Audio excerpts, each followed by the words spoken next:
وسهلا بكم أصدقائي في episode 7 of Pride and Prejudice. Without further ado, let's read together. Chapter 11. When the ladies removed after dinner, Elizabeth ran up to her sister and, seeing her well guarded from cold, attended her into the drawing-room, where she was welcomed by her two friends with many professions of pleasure, and Elizabeth had never seen them so agreeable as they were during the hour which passed before the gentlemen appeared. Their powers of conversation were considerable.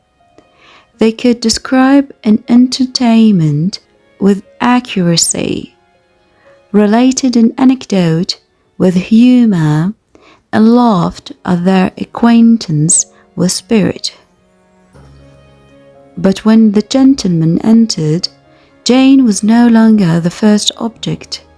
Miss Bingley's eyes were instantly turned toward Darcy, and she had something to say to him before he had advanced many steps. He addressed himself to Miss Bennet with a polite congratulation. Mr. Hurst also made her a slight bow and said he was very glad, but diffuseness and warmth remained for Bingley's salutation. It was full of joy and attention. The first half hour was spent in piling up the fire, lest she could suffer from the change of room, and she removed at his desire to the other side of the fireplace, that she might be further from the door. He then sat down by her and talked scarcely to anyone else. Elizabeth, at work in the opposite corner, saw it all with great delight. When tea was over, Mr. Hurst reminded his sister-in-law of the card table, but in vain. She had obtained private intelligence that Mr. Darcy did not wish for cards, and Mr. Hurst soon found even his open petition rejected. She assured him that no one intended to play, and the silence of the whole party on the subject seemed to justify her.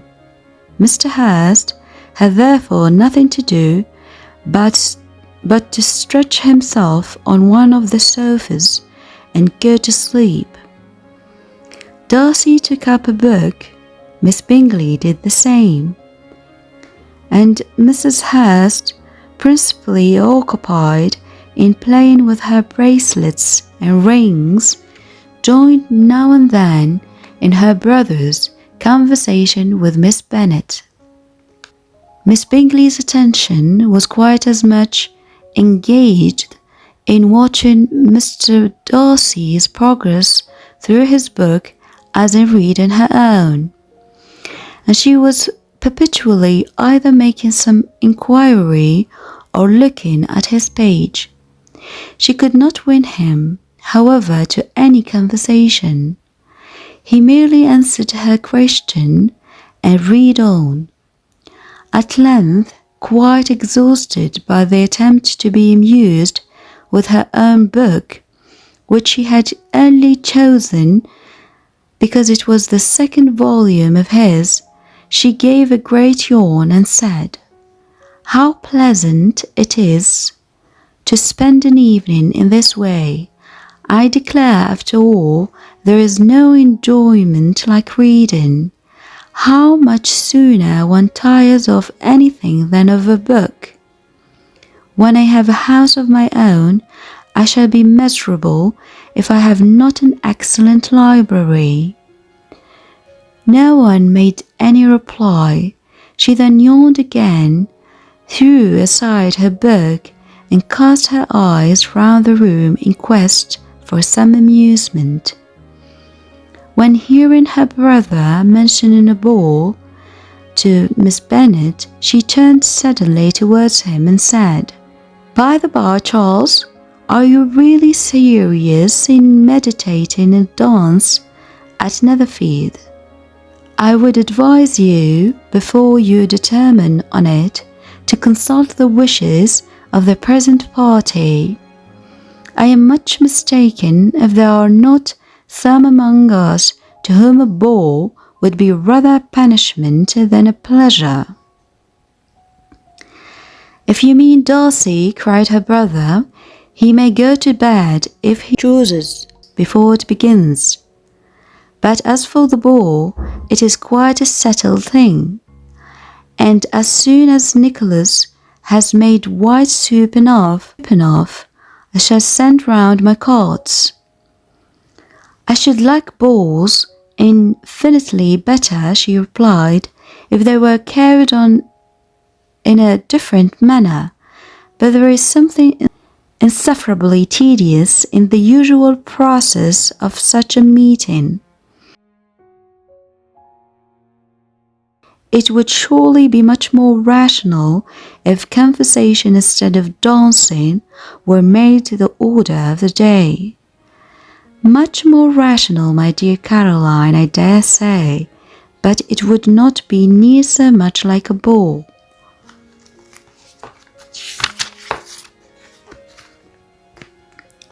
Miss Bingley made no answer, and soon afterwards she got up and walked about the room. Her figure was elegant, and she walked well, but Darcy, at whom it was all aimed, was still inflexibly studious. In the desperation of her feelings, she resolved on one effort more, and turning to Elizabeth, said, "Miss Eliza Bennet, let me persuade you to follow my example and take a turn about the room. I assure you it is very refreshing after sitting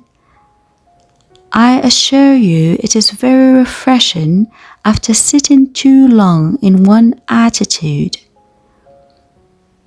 Elizabeth was surprised, but agreed to it immediately. Miss Bingley succeeded no less in the real object of her civility. Mr. Darcy looked up. He was as much awake to the novelty of attention in that quarter as Elizabeth herself could be, and unconsciously closed his book. He was directly invited to join their party, but he declined it, observing that he could imagine but two motives for their choosing to walk up and down the room together, with either of which motives his joining them would interfere. What could he mean? She was dying to know what could be his meaning, and asked Elizabeth whether she could at all understand him. "Not at all," was her answer, "but depend upon it, he means to be severe on us, and our surest way of disappointing him would be to ask nothing about it." Miss Bingley, however, was incapable of disappointing Mr. Darcy in anything, and persevered therefore in requiring an explanation of his two motives. "I have not the smallest objection to explaining them," said he, as soon as she allowed him to speak. "You either choose this method of passing the evening because you are in each other's confidence and have secret affairs to discuss, or because you are conscious that your figures appear to the greatest advantage in walking. If the first, I would be completely in your way, and if the second, I can admire you much better as I sit by the fire." "Oh, shocking!" cried Miss Bingley. "I never heard anything so abominable.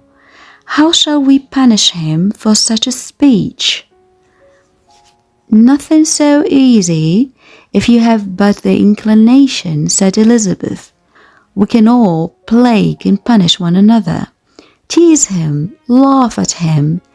Intimate as you are, you must know how it is to be done."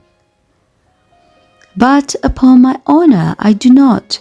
I do assure you that my intimacy has not yet taught me that. 'Tis calmness of manner and presence of mind. No, I feel he may defy us there. And as to laughter, we will not expose ourselves, if you please, by attempting to laugh without a subject. Mr. Darcy may hang himself." "Mr. Darcy is not to be laughed at," cried Elizabeth. "That is an uncommon advantage, and uncommon I hope it will continue, for it would be a great loss to me to have many such acquaintances. I dearly love to laugh." "Miss Bingley," said he, "has given me more credit than can be. The wisest and the best of men, nay, the wisest and best of their actions, may be rendered ridiculous by a person whose first object in life is a joke." "Certainly," replied Elizabeth, "there are such people, but I hope I am not one of them. I hope I never ridicule what is wise and good. Follies and nonsense, whims and inconsistencies do divert me, I own, and I laugh at them whenever I can. But these, I suppose, are precisely what you are without. Perhaps that is not possible for anyone, but it has been the study of my life to avoid those weaknesses which often expose a strong understanding to ridicule, such as vanity and pride. Yes, vanity is a weakness indeed, but pride, where there is a real superiority of mind, pride will be always under good regulation." Elizabeth turned away to hide a smile. "Your examination of Mr. Darcy is over, I presume," said Miss Bingley, "and pray what is the result?" "I'm perfectly convinced by it that Mr. Darcy has no defect. He owns it himself without disguise." "No," said Darcy, "I have made no such pretensions. I have faults enough, but they are not, I hope, of understanding. My temper I dare not vouch for. It is, I believe, too little yielding, certainly too little for the convenience of the world. I cannot forget the follies and vices of others so soon as I ought, nor their offences against myself. My feelings are not puffed about with every attempt to move them. My temper would perhaps be called resentful. My good opinion once lost is lost forever." "That is a failing indeed," cried Elizabeth. "Implacable resentment is a shade in a character, but you have chosen your fault well. I really cannot laugh at it. You are safe from me. There is, I believe, in every disposition a tendency to some particular evil, a natural defect, which not even the best education can overcome. And your defect is to hate everybody, and yours," he replied with a smile, "is wilfully to misunderstand them." "Do let us have a little music," cried Miss Bingley, tired of a conversation in which she had no share. "Louisa, you will not mind me waking Mr. Hurst?" Her sister had not the smallest objection, and the pianoforte was opened, and Darcy, after a few moments' recollection, was not sorry for it. He began to feel the danger of paying Elizabeth too much attention.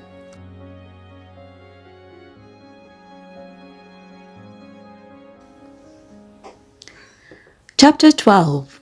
In consequence of an agreement between the sisters, Elizabeth wrote the next morning to their mother to beg that the carriage might be sent for them in the course of the day. But Mrs. Bennet, who had calculated on her daughters remaining at Netherfield till the following Tuesday, which would exactly finish Jane's week, could not bring herself to receive them with pleasure before. Her answer, therefore, was not propitious, at least not to Elizabeth's wishes, for she was impatient to get home. Mrs. Bennet sent them word that they could not possibly have the carriage before Tuesday, and in her postscript it was added that if Mr. Bingley and his sister pressed them to stay longer, she could spare them very well. Against staying longer, however, Elizabeth was positively resolved, nor did she much expect it would be asked, and fearful, on the contrary, as being considered as intruding themselves needlessly long, she urged Jane to borrow Mr. Bingley's carriage immediately, and at length it was settled that their original design of leaving Netherfield that morning should be mentioned and the request made. The communication excited many professions of concern, and enough was said of wishing them to stay at least till the following day to work on Jane, and till the morrow their going was deferred. Miss Bingley was then sorry that she had proposed the delay, for her jealousy and dislike of one sister much exceeded her affection for the other. The master of the house heard with real sorrow that they were to go so soon, and repeatedly tried to persuade Miss Bennet that it would not be safe for her, that she was not enough recovered, but Jane was firm where she felt herself to be right. To Mr. Darcy it was welcome intelligence. Elizabeth had been at Netherfield long enough, she attracted him more than he liked, and Miss Bingley was uncivil to her, and more teasing than usual to himself. He wisely resolved to be particularly careful that no sign of admiration should now escape him, nothing that could elevate her with the hope of influencing his felicity, sensitive that if such an idea had been suggested, his behaviour during the last day must have material weight in confirming or crushing it. Steady to his purpose, he scarcely spoke 10 words to her through the whole of Saturday, and though they were at one time left by themselves for half an hour, he adhered most conscientiously to his book, and would not even look at her. On Sunday, after morning service, the separation so agreeable to almost all took place.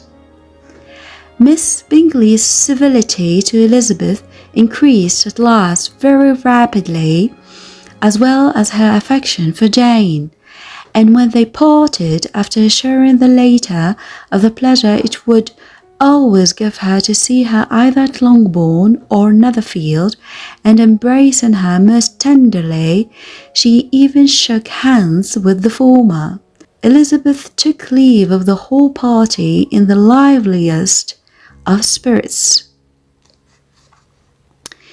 They were not welcomed home very cordially by their mother.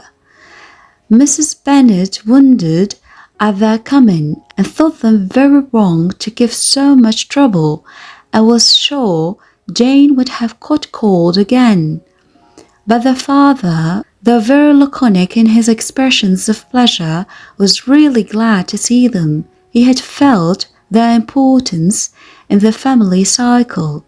The evening conversation, when they were all assembled, had lost much of its animation and almost all its sense by the absence of Jane and Elizabeth.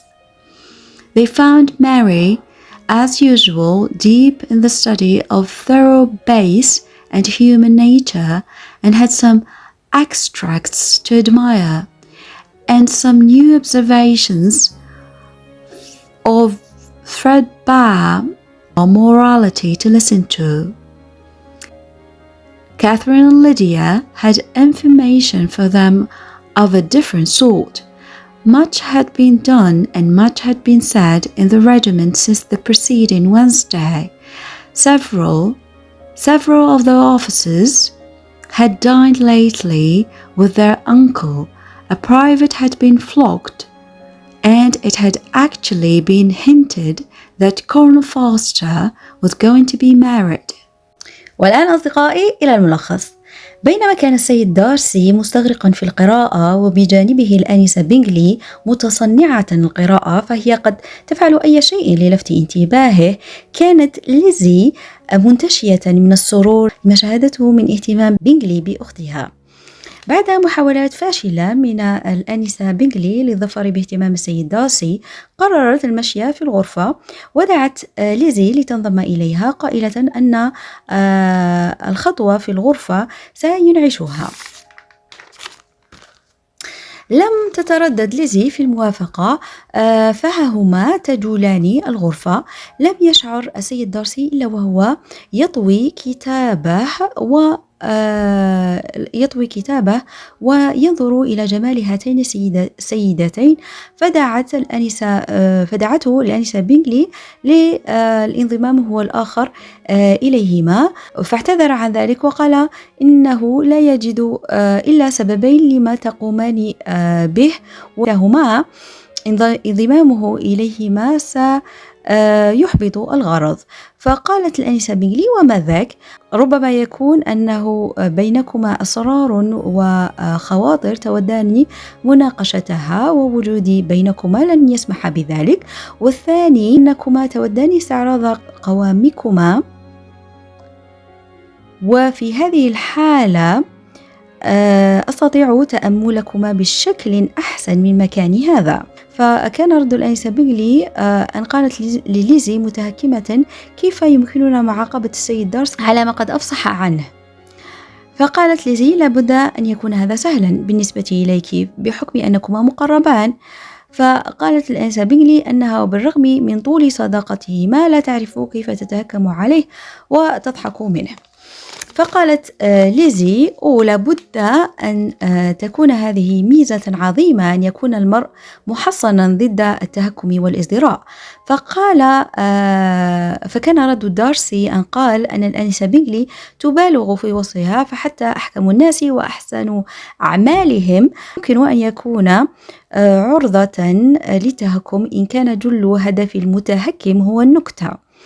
فكان رد ليزي أن قالت: أرجو أن لا أكون من هؤلاء، فأنا بالفعل أجد متعة في مراقبة زلاتي وترهات ونزوات الآخرين، ولكن أفترض أنك محصن ضد كل ما ذكرت.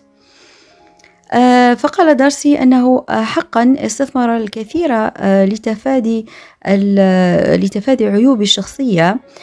فقالت ليزي: أتقصد مثل الكبرياء والغرور؟ في إشارة له بالطبع. فكان رده أن قال: أما الغرور فهو بالفعل عيب في الشخصية، ولكن الكبرياء في محله ما هو إلا ترجمة للتفوق العقلي. أخفت ليزي ابتسامة وقالت عندما سألتها الآنسة بينغلي عن ما خلصت إليه في تحليل شخصية السيد دارسي أنها حقا مقتنعة أن هذا الأخير يخلو من العيوب. فرد دارسي أنه لم يقل ذلك، وأن لديه عيوبا ولكن ليست عيوب فهم، فهو اعترف أنه ليس سلسا، أي أن شخصيته ليست مرنة، وأنه يجد صعوبة في التغاضي عن أخطاء الناس في حقه.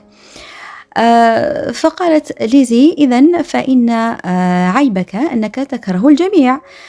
فقال وهو مبتسم: وأن عيبك أنك تسيئين متعمدة فهم الآخرين.